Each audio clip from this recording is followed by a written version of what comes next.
The Galactic Council chamber hummed with quiet tension. Representatives from hundreds of species filled the grand hall, their voices blending into a low murmur. Towering insectoids clicked their mandibles in hushed discussions, avian diplomats ruffled their feathers, and reptilian delegates flicked their tongues in agitation. Suspicion, curiosity, and unease coiled in the air like a living thing. The council had convened under extraordinary circumstances, and everyone knew why. Humanity. Seated at the circular center of the vast chamber, the Supreme Chancellor, a being older than many of the empires represented, observed the assembly with his deep-set, glimmering eyes. His species, the Zalari, had ruled the council since its inception, serving as arbiters of galactic diplomacy. But today, even he seemed uneasy. For all their advancements, for all their wisdom, no one truly understood the humans. Their rapid expansion across the stars had unsettled the balance of power. They were not the most advanced, nor the most numerous. But their resilience, their ability to adapt, had set them apart. In a few short centuries, they had done what other species took millennia to accomplish, building alliances, mastering technology, and establishing themselves as a force to be reckoned with. Some feared them. Others envied them. A few openly despised them. But until now, no one had dared to challenge them directly. At least, that was the belief. Order! The Chancellor's voice reverberated through the chamber, silencing the murmurs. His elongated fingers curled around the armrest of his grand chair. This session has been called to address growing concerns regarding humanity's role in the galaxy. There have been whispers, speculations. Today, we seek clarity. We seek truth. The assembled delegates exchanged glances. A representative from the Threx Dominion, a tall, armored being with shimmering chitin, leaned forward. Clarity, Supreme Chancellor? What clarity is needed? His voice was sharp, almost dismissive. The humans have proven aggressive since their arrival in the galactic community. Their fleets expand unchecked. They claim worlds at an unnatural speed. And now, they refuse to disclose their military developments. Do we not have cause for concern? A ripple of agreement spread through the chamber. A feline-like envoy from the Vashon coalition flicked her tail. They are unpredictable. One moment, they extend a hand in peace. The next, they sharpen their blades. There are records of their wars before they even left their home system. They annihilated each other for centuries. We cannot ignore what they are. A deep, guttural laugh echoed from the far side of the chamber. The speaker was an Urdak warlord, his thick, armored frame imposing even while seated. You fear them. That is what this is. He bared his fangs in amusement. Humans are warriors. That does not make them our enemy. It makes them interesting. The debate swelled. Some defended humanity's contributions, their scientific advancements, their aid in stabilizing war-torn sectors, their ability to mediate conflicts where others failed. But for every voice of reason, there was another voice of dissent. Then, the chamber doors opened. A hush fell over the assembly as a single figure stepped inside. The human president. It was a moment that should not have been possible. No human leader had ever set foot in the council's inner sanctum. Humanity usually sent envoys, ambassadors, military advisors, never their supreme leader. Yet there he stood, his expression unreadable, his posture rigid. The Supreme Chancellor, for the first time in centuries, hesitated. President Doran, this is unexpected. Doran moved forward without hesitation, his steps firm but unhurried. He wore no grand ceremonial robes, no elaborate symbols of rank. Just the standard attire of a human leader, uncomplicated, efficient. Yet, despite the simplicity, there was an unshakable weight to his presence. He stopped at the center of the chamber, allowing his gaze to sweep across the gathered delegations. I apologize for the lack of formal notice, he said finally. His voice was calm, yet it carried across the vast chamber with perfect clarity. But I thought it best to address the council personally. There is something you all need to hear. The room remained silent. Doran's gaze hardened. Humanity has always operated under the assumption that we are equals in this galaxy. That we are all governed by the same principles: diplomacy, cooperation, mutual respect. That no species would act against another without just cause. A flicker of unease passed through the council. The president's words carried an undercurrent, a tension they could not yet define. But we were wrong! A low murmur rippled through the chamber. Doran ignored it. His eyes locked onto the Supreme Chancellor's, unyielding, unwavering. We were wrong to believe that all of you see us as equals. Because while we extended our hands in peace, while we honored the treaties signed within these walls, someone among you, his voice sharpened, decided that humanity did not deserve that same courtesy. A heavy silence fell over the chamber. Some leaned forward in their seats.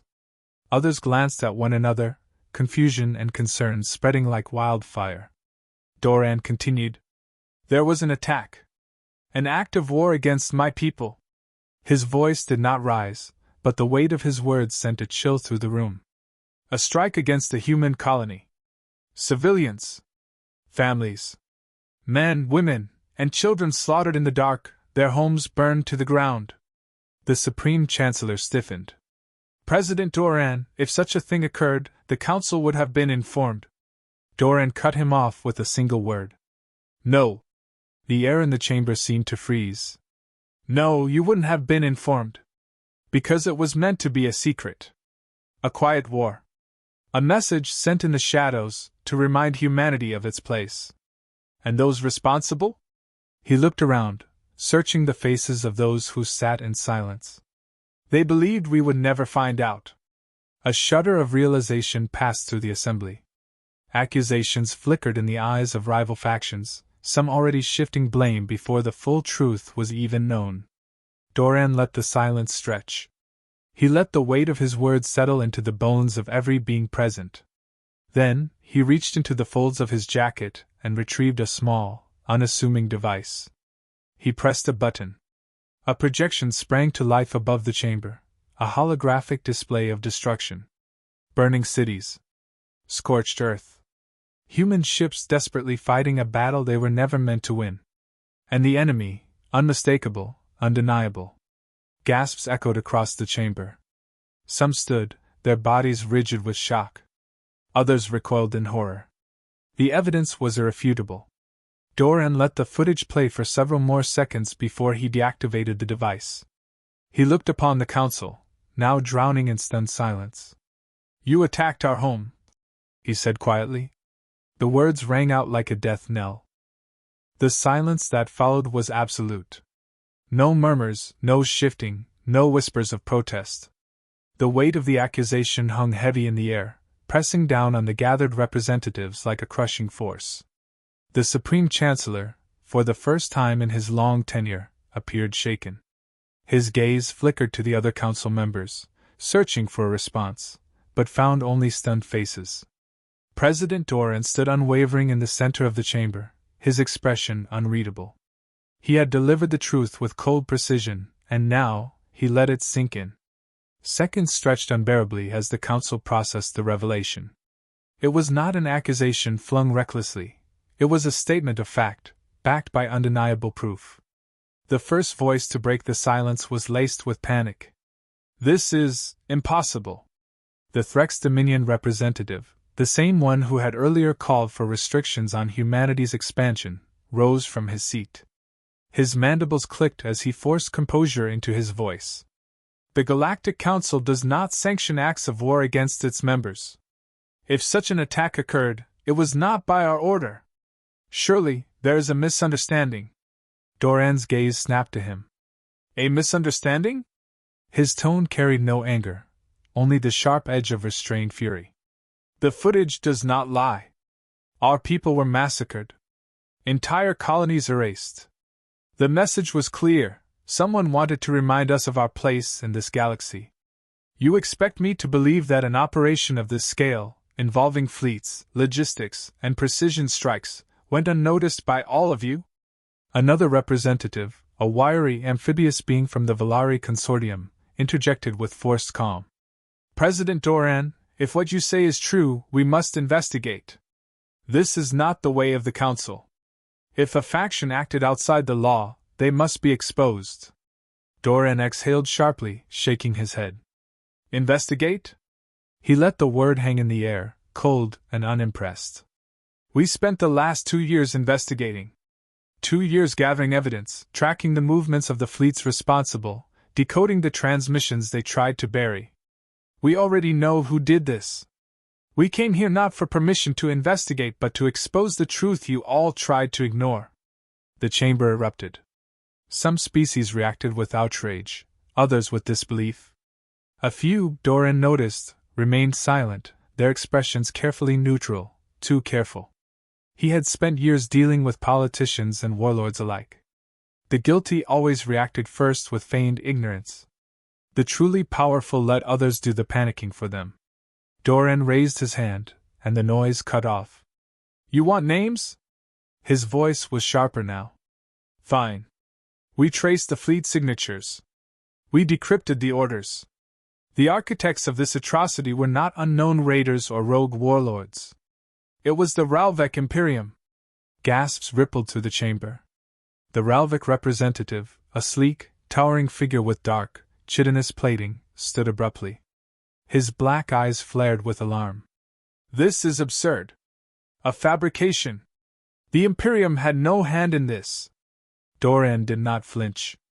Your fleets left no survivors. But your arrogance left trails, warp signatures, communication logs, supply routes that could only be coordinated by a centralized force. You didn't expect us to track the movements of a species that prides itself on its secrecy. But we did. The Ralvec ambassador hissed, mandibles twitching. Lies! Doran tapped his wrist device, and the chamber's hollow displays shifted. The new projections were damning, ship registries linked to the Ralvec military, logs of encrypted messages between high-ranking commanders, intercepted orders that made their intent unmistakable. There was no denying it now. A ripple of unease spread through the council as species who had once aligned themselves with the Ralvec Imperium subtly distanced themselves. The Ralvec had always been a powerful empire, one that maintained its influence through intimidation and economic leverage. But now, they stood alone. The Supreme Chancellor's voice was low, measured. Ralvec representative, do you have anything to say in response to this evidence? The Ralvec delegate's mandibles ground together. This is doctored. But the words carried no weight. Even he knew it. Doran took a step forward. Let me make this clear. We are not here to argue about guilt. We know what you did. We have proof. We are here to discuss what happens next. The Chancellor straightened in his seat, his regal composure returning. And what does humanity seek, President Doran? Doran's voice hardened. Justice. You will acknowledge this act of war for what it is. You will hold those responsible accountable, not through diplomatic delays or meaningless sanctions, but through actual consequences. The Threx representative scoffed. You demand justice, but what you truly want is war. Doran's lips pressed into a thin line. If we wanted war, we would not be standing here talking. The chamber fell into another stunned silence. Doran let the weight of his words settle. Understand this, humanity is not asking for permission to defend itself. We are not seeking approval to strike back. We have already taken action. Even as we speak, our fleets move to secure our borders. We have no interest in conquering, no desire to subjugate. But we will not allow a single one of our people to die without consequence. We are here to give you the chance to act as the council you claim to be. To do what is right. But if you refuse, we will handle this ourselves. The implications were clear. If the council failed to act, humanity would. And when they did, they would not ask for permission. The Supreme Chancellor studied him for a long moment, unreadable. Then, he turned to the Ralvec delegate. The evidence is overwhelming. The accusations are severe.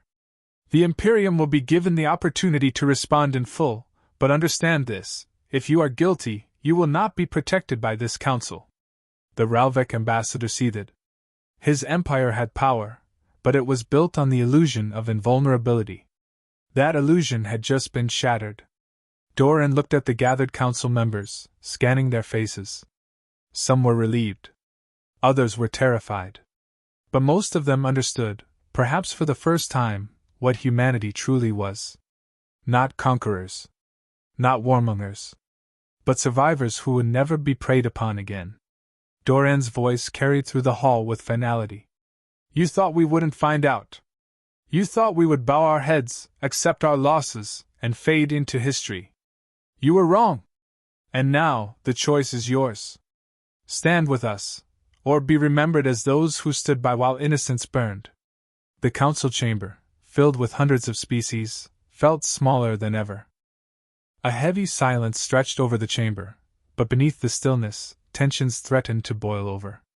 Representatives who had spent centuries maneuvering through diplomacy now found themselves trapped in a conflict they could no longer ignore. The weight of the evidence, the finality of the accusation, there was no path to feigned neutrality. The illusion of ignorance had been shattered. The Ralvec Imperium, once untouchable, now stood on the brink of exposure. Their ambassador, rigid with barely contained fury, surveyed the chamber and saw what Doran had already recognized. The political tide was shifting.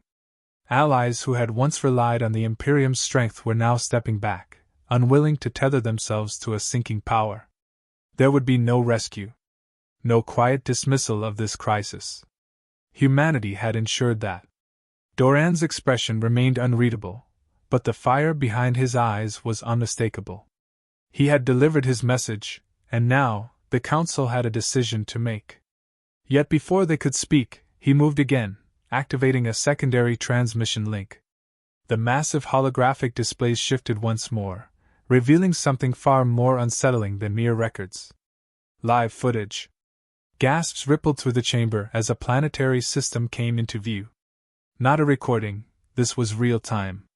A fleet of human warships hovered in the darkness of space, their formation precise, their weapons systems primed. They had already arrived at the edges of Ralvec-controlled space. The Ralvec ambassador's composure cracked. You dare! Doran's voice cut through his outrage, calm but unyielding. Dare? He tilted his head slightly. You sent an armada into our territory. You burned our cities, butchered our people, and assumed we would remain silent. You counted on bureaucracy to shield you, on politics to slow us. But we learn from history, and history favors those who act before their enemies can recover.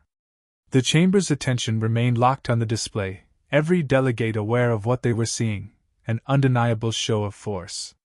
But there was something even more terrifying beneath it. Humanity had not simply come with accusations. They had moved with purpose, strategically, efficiently.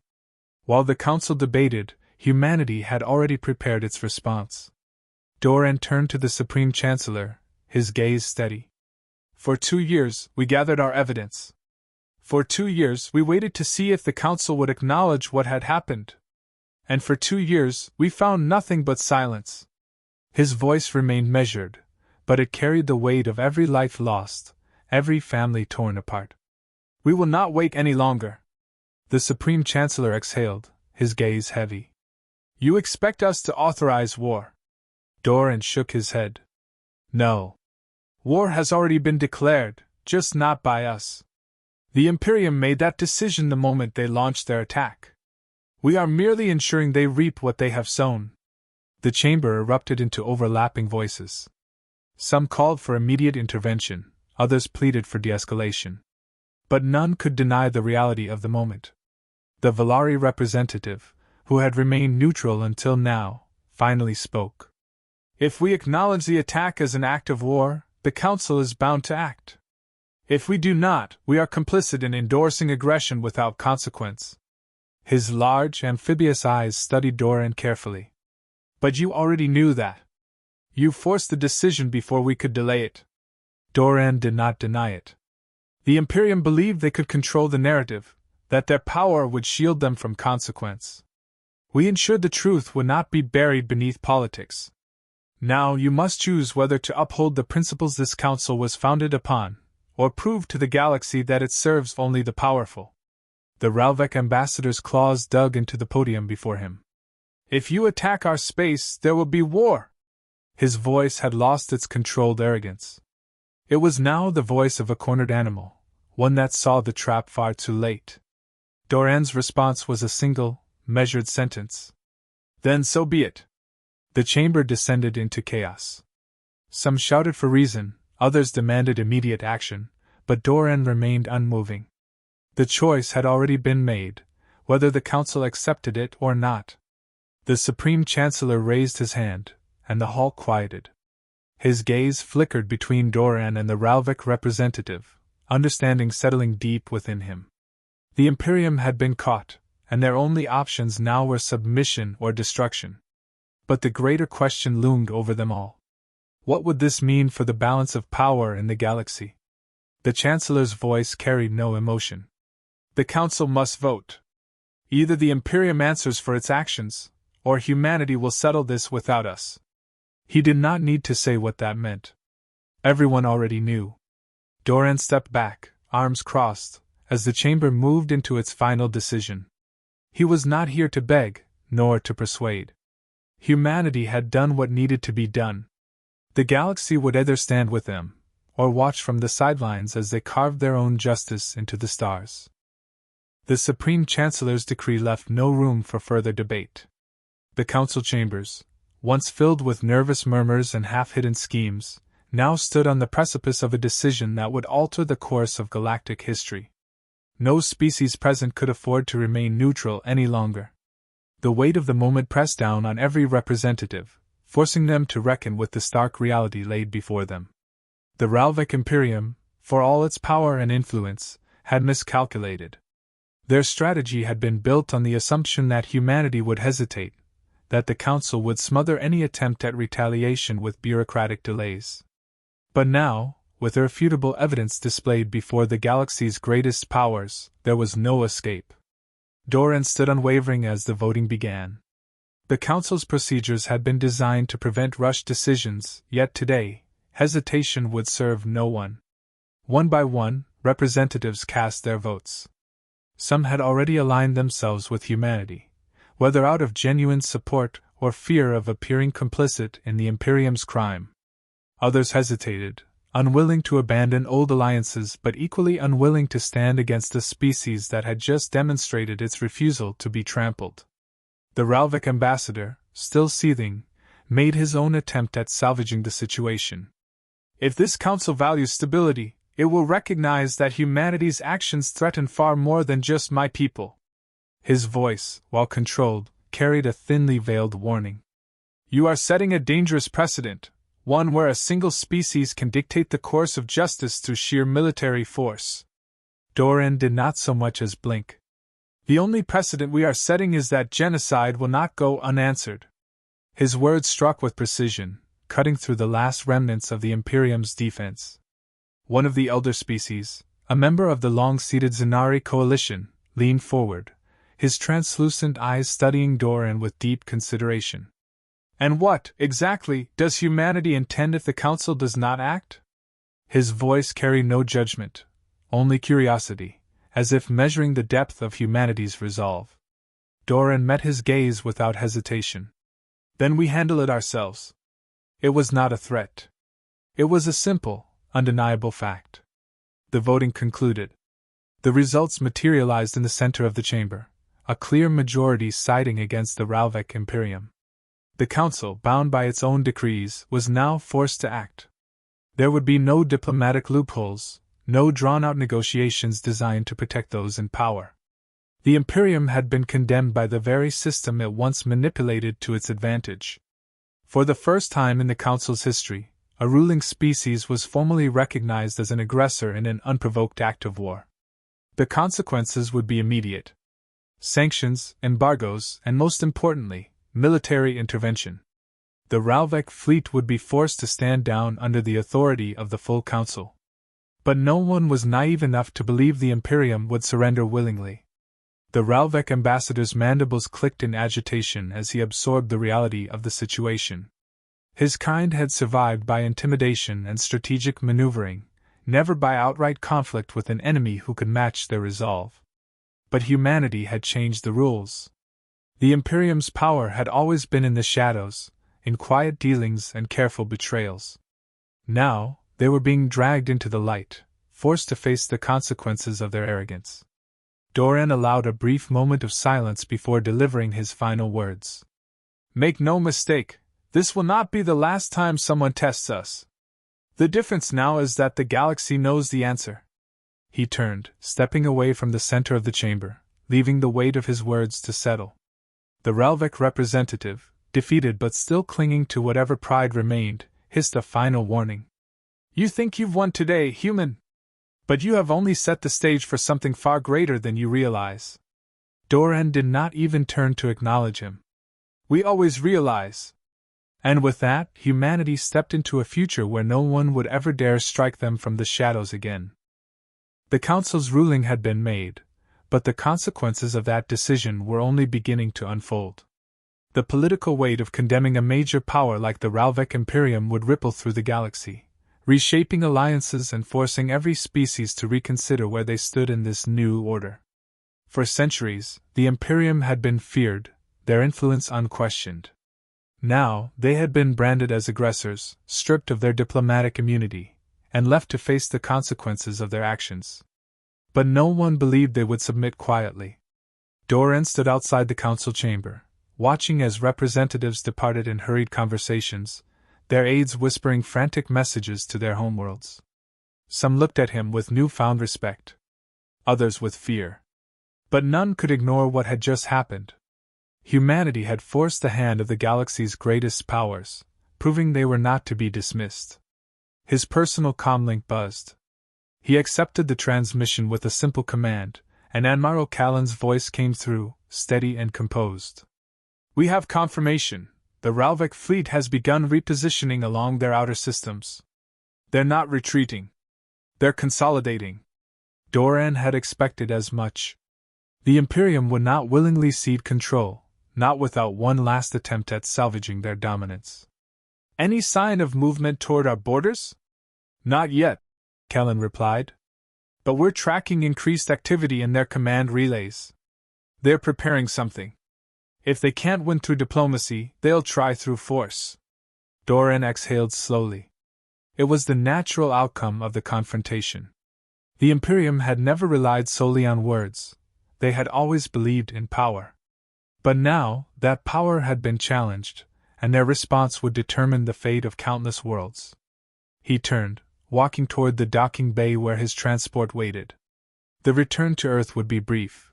There was no time for long deliberations. Humanity had spent years preparing for this moment, and now the next phase was already in motion.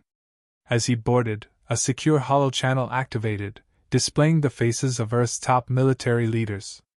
"We have confirmation that the Imperium won't accept the ruling," one of the defense ministers stated without preamble.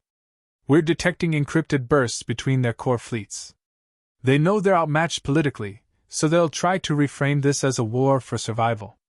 They'll call in old favors, pressure minor species to break from the Council, and when that fails, they'll strike first." Doran finished. It was the only path left to them. The Imperium could not afford to look weak, and with their influence in the Council shattered, they had nothing left but the one thing they had always relied on: brute force. A general leaned forward in the holodisplay. "We're already mobilizing defense networks. The moment they make a move, we'll be ready." Doran nodded. "Make sure we control the narrative. The galaxy needs to know that if the Imperium escalates, it's on them." The defense minister gave a grim smile. "After today, no one doubts that. The Council's ruling ensured that if they start a war, they'll fight it alone. It was a strategic victory, but it did not mean the danger had passed. The Imperium was wounded, but a wounded predator was often the most dangerous. Their fleets were still formidable, and their desperation would drive them to reckless action." Doran leaned back, exhaling slowly. "Then we let them make their choice. And when they do, we finish this." The transmission cut, and he closed his eyes briefly. There would be no celebration, no moment of relief. Not yet. This battle was not about conquest, nor about proving humanity's strength. It was about ensuring that no one would ever again believe they could strike at Earth and walk away unscathed. For too long, The galaxy had viewed humanity as a species to be contained, to be controlled. But after today, after the truth had been laid bare for all to see, there would be no doubt. Humanity was no one's prey. And if war came, they would not just survive. They would win.